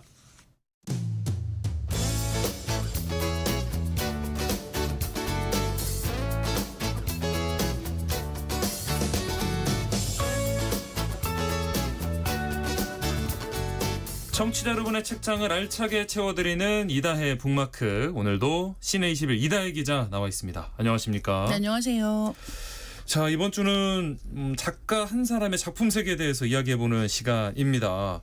오늘은 프랑스 소설가 베르나르 베르베르에 대해서 이야기를 해주신다고 하는데 아마 뭐 한국에서 가장 유명한 해외 작가 중 한 사람일 것 같아요. 네, 한국에서 정말 많은 분들이 좋아하는 작가 중 한 사람인데요. 그렇죠. 프랑스 소설가입니다. 고양이, 개미, 타나토노트, 천사들의 제국, 신 이런 작품들로 굉장히 많은 팬을 보유하고 있는 작가고요. 네. 뭐 에드거 앨런 포를 굉장히 좋아했다고 해요. 그래서 어렸을 때부터 이제 이런 단편 소설들을 많이 썼다고 하는데 네. 어쨌든 대학교에서 뭐 법학, 저널리즘 이런 것들을 공부한 다음에 이제 소설을 쓰기 시작한 이제 그런 경우입니다. 예. 저널리즘을 공부했기 때문인지 굉장히 과학적인 사실관계에 근거한 이야기를 쓰기 때문에 소설을 읽으면서도 마치 굉장히 어떤 생물학적인 그렇죠. 과학 텍스트 보는 것 같은 재미가 같이 있어서 뭔가 똑똑해지는 느낌? 그렇죠. 예, 이런 게 있어서 이 작가를 또 좋아하시는 분들이 많지 않나 생각을 하게 됩니다. 네. 아무래도 뭐 많은 분들이 베르나르 베르베르 하면 개미를 먼저 떠올리지 않을까 싶은데 이 책이 5권이나 되는데도 뭐 베스트셀러일 만큼 한국에서 굉장히 큰 사랑을 받았던 기억이 있어요. 베르나르 베르베르 작가가 한국에서 좀 유달리 더 인기가 있다면서요? 사실 이 이름 발음하기가 쉽지 않거든요. 네. 하지만 한국인들은 다 발음할 수 있습니다. 맞습니다. 왜냐하면 익숙하기 때문인 거예요. 네. 제가 예전에 한번 일본 출장을 가서 이제 일본 쪽 출판사 분하고 미팅을 한 적이 있는데 그래서 그런 질문을 한 적이 있습니다. 혹시 일본에는 이제 자국에서보다 일본에서 더 인기가 많은 해외 작가가 있는가 하고 물어봤어요. 그랬더니 그 출판사 굉장히 큰 출판사 분이었는데 그분이 그런 게 어딨냐. 보통 자기 나라에서 인기 있는 사람이 해외에서도 인기 있어요. 이렇게 얘기를 하는 거예요. 그래서 한국에는 그런 경우가 있어요? 이렇게 물어보시는 거죠. 그래서 이따 베르나르 베르베르라고 혹시 아시나요? 했더니 그 사람이 베르베르베르 이게 뭐냐고 물어보시는 거죠. 그때 그 기억이 너무 강하게 남아있는 경우인데 베르나르 베르베르라고 하는 작가는 정말 한국에서 인기가 많은 작가고 사실은 그동안 팔린 책이 뭐 2천만 부 넘었거든요. 전 세계에서. 근데 그 중에 절반이 한국에서 팔렸대요. 아, 그래요? 그 정도로? 그러니까 그만큼 한국 한국이 애독자가 많은 시장이라고 보시면 될 것 같습니다. 예. 그리고 뭐 어떻게 보면 이 번역하는 과정에서도 이 개미가 작가의 데뷔작이었거든요. 예. 근데 이때부터 이제 이세욱 선생님이 번역을 하시면서 굉장히 세심하게 또 번역을 해서 네. 많은 분들이 이 작품에 깊이 빠져들게 된 그런 계기가 되기도 했던 것 같습니다. 그래서 네. 그때까지는 뭐 프랑스 소설이 뭐 한국에서 그렇게 잘 팔린다라고 보기도 힘들고 게다가 개미라는 제목에 실제로 개미가 등장하는 이런 이야기인데 이게 네. 얼마나 잘 될 수 있을까라고 생각을 했지만 정말 많은 분들이 너무너무 재미있게 읽으시고 또 인생책 같은 걸로 꼽으시는 분들도 굉장히 많았거든요. 맞아요. 네. 네, 그래서 5권이나 되는 책이 이제 쭉 출간이 되면서 꾸준하게 읽혀왔습니다. 이 개미가 말씀해 주신 대로 데뷔작이었고 1991년에 발표가 됐는데 이 전에 이제 아까 말씀하신 대로 저널리스트 활동을 했어요. 네, 맞습니다. 과학 잡지를 쓰다가 어떻게 이런 책을 쓰게 됐을까요? 일단 이 작품이 잡지 기자로 활동을 하던 베르베르가 나이 30에 내놓은 첫 번째 책이었습니다. 네. 네, 출간 후에 프랑스에서는 한 연간 5만 권 정도 이제 팔렸다고 하는데 사실 이 정도면 굉장히 많이 팔린 거죠. 그러니까 인기작이긴 했던 거예요. 네네. 근데 그렇다고 해서 뭐 폭발적인 화제작이 아님에도 불구하고 한국에서는 이제 이 책을 이제 번역 출간을 하면서 여러 가지 준비를 한 거죠. 그래서 또 재밌는 게 이 출판사 대표님이 프랑스어를 못 하는데 재밌어 보여서 이제 계약을 하고 이제 그래요? 이 책을 출간하게 되면서 어떻게 하면 독자들의 지적 호기심을 자극해서 이 책을 알릴 수 있을 것인가를 당시에 굉장히 고심했다는 거예요. 네. 그래서 이게 나온 게 이제 92년, 93년 요 시기였는데 네. 출간 전에 신간 예고지, 그러니까 타블로이드판으로 북캐스트라고 하는 걸 만들어가지고 거기에 그러니까 마치 호외처럼 이 개미라는 책이 얼마나 흥미진진한가에 대해서 읽을 거리를 만들기도 한 거예요.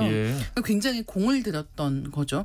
그리고 또 그게 성과를 거두어서 많은 분들이 개미를 열심히 읽기 시작했다는 이야기고 이런 뒷이야기까지를 생각을 해보면 그 시기에 그러니까 90년대에는 사람들이 참 책을 일단 많이 봤고 그러네요. 네, 그리고 책 광고도 이렇게 고심해서 했고 또 그렇게 하면 그만큼 많이 팔리기도 하고 이런 시대였구나라는 생각을 또 새삼하게 됩니다. 맞습니다. 이 베르나르 베르베르 개미 워낙 뭐 유명한 작품이고 많이들 읽으셨겠지만 그래도 또 오래전 작품이니까 내용을 좀 소개해 주실까요? 저도 이거 다시 보는데 기억이 저도 흐릿해졌더라고요. 그랬는데 개미는 진짜 개미 이야기입니다. 그래서 이렇게 얘기를 하면 아니 개미 이야기 그걸 뭐 왜 읽어야 돼? 심지어 무슨 개미가 그렇게 사랑받는 곤충도 아니잖아요. 딱히. 네. 집에서 개미 나온다고 하면 반갑고 귀엽기보다는 안 돼라는 생각이 먼저 들죠. 이제 그런데 정말로 개미들의 사랑과 모험 이야기이고요. 이제 그것과 관련해서 개미랑 관련된 사람들이 또 하나씩 죽음을 맞고. 근데 이 두 가지 이야기, 개미 세계와 인간 세계의 이야기가 나란히 펼쳐지는 그런 작품인데 이 개미들의 이야기가 뭐가 재밌어라고 묻는 분들한테는 놀랍게도 이 이야기는 읽다 보면은 개미가 너무 매력적인 생명체라는 걸 알게 됩니다. 그래가지고 개미가 일단은 굉장히 지적이고 그들이 어떻게 집단 생활을 하는가 이런 것들이 너무너무 중요한 거예요. 그래서 내가 이런 열정으로 생물학 공부를 했으면 학교 다닐 때 공부가 재밌었을 텐데라고 생각이 들 정도로 이 개미의 생태계에 대해서 굉장히 깊숙이 들여다보는 책이고 그것을 재미있게 이야기로 만든 책인 거예요. 그래서 뭐 알려진 바에 따르면 이 베르나르 베르베르가 뭐 17살 때 이때부터 이 개미라는 작품의 얼개를 생각했다는 거예요. 그러니까 어렸을 때부터 개미에 관심이 있었고 이런 얘기는 뭔가 써보면 좋지 않을까라는 생각을 오래 했고 그래서 데뷔작이기는 하지만 어떻게 보면 뭐 모든 작가의 데뷔작이 그렇겠습니다만 그때까지의 자기의 평생의 관심사를 담아낸 책인 거예요. 그렇기 때문에 그만큼 애정이 있기도 하고 재밌기도 하고 여러 가지 지식 것들이 이야기랑 잘 어우러지는 그런 책입니다. 저희가 사실 지난주에 벽돌책 이야기를 하기도 했는데 이렇게 요즘에는 긴 텍스트를 읽는다는 게 참 부담이 되기도 하거든요. 근데 그 당시에 생각해 보면 이렇게 뭐 개미의 세계를 집중하는 이런 책이 초장편 소설이 인기를 이렇게 받았다는 게 참 신기하기도 하고 90년대 독서 문화는 지금과 참 많이 달랐구나 싶어요. 그렇죠. 예. 네. 그래서 90년대 저도 옛날 생각을 해보면 네. 그때는 베스트셀러라고 하는 책들이 100만 부 넘기는 경우들이 꽤 있었습니다. 예, 네. 예, 그러니까 지금은 사실은 베스트셀러라고 해도 10만 부 이렇게 넘기는 경우면 진짜 많이 팔렸다라고 네, 하는데 네. 그때는 정말 책이 훨씬 더 많이 팔리던 시기였고 책이 많이 팔린다는 거는 많이 읽던 시기였고요. 네, 네. 그 제가 90년대의 독서 문화 생각을 해보면 진짜 기억에 남는 게 라디오에 책 광고가 있었어요. 아, 맞아요. 네. 아, 맞네요. 라디오에 책 광고가 어마어마하게 많았습니다. 네. 그래서 뭐 예를 들면은 김용의 무협소설 같은 거 진짜 네. 많이 나왔었고요. 맞네요. 여름이 되면은 스릴러 공포 소설의 라디오 광고가 있었어요. 예. 그래서 이렇게 음악 방송 같은 거를 듣고 중간에 광고가 나오면 엄청 그 무섭게 광고를 만들어서 네. 그런 광고들을 잊을 수 없게 만드는 이제 그런 경우들도 있었던 거죠. 그러니까 지금하고는 정말 많은 게 달랐던 시대에 또 그만큼 사랑받았던 이야기 그리고 그때 책을 읽던 사람들이 지금까지 뭐 90년대니까 이미 한 20, 30년 된 거잖아요. 그렇죠. 근데 네. 이렇게 긴 시간 동안 그때 개미 읽었던 사람들이 꾸준하게 따라가면서 아하. 이 베르나르 베르베르라고 하는 작가의 신간들을 읽어보고 있었던 거죠. 그렇게 특히 한국에서 사랑받는 베르나르 베르베르가 이번에 신간을 출간했다면서요? 키메라의 땅이라고 하는 2권짜리 소설입니다. 예. 이 키메라의 땅은 인간과 동물의 유전자를 조합해서 키메라 신인류를 탄생시키는 프로젝트에 대한 이야기고요. 오. 어떤 상황이 벌어져도 인간이 죽더라도 계속해서 이 유전자를 이어갈 수 있는 그런 신인류를 만들어내자라고 하는 거예요. 근데 예. 사실은 이런 연구들이 그러니까 뭐 인간 복제 이런 것도 마찬가지겠습니다만 굉장히 사람들에게서는 비판받는 경우들이 많이 있잖아요. 아, 그렇죠. 여기서 마찬가지예요. 그래서 결국은 국제 우주정거장으로 피신해서 이 연구를 이어가게 됩니다. 근데 그러던 중에 3차 대전이 발발하고 지구는 핵전쟁으로 파괴되고 어이구. 이제 이런 상황에서 과연 이 연구와 키메라 이 아이들은 어떻게 될 것인가? 키메라 배아는 어떻게 될 것인가? 그것이 지구에 돌아온다면 어떤 사건이 벌어지는가에 대한 이야기라고 보시면 될 것 같습니다. 굉장히 이야기가 막 흥미롭고 약간 뭔가 SF 영화 그 스토리를 들은 것 같은 기분이 드는데요.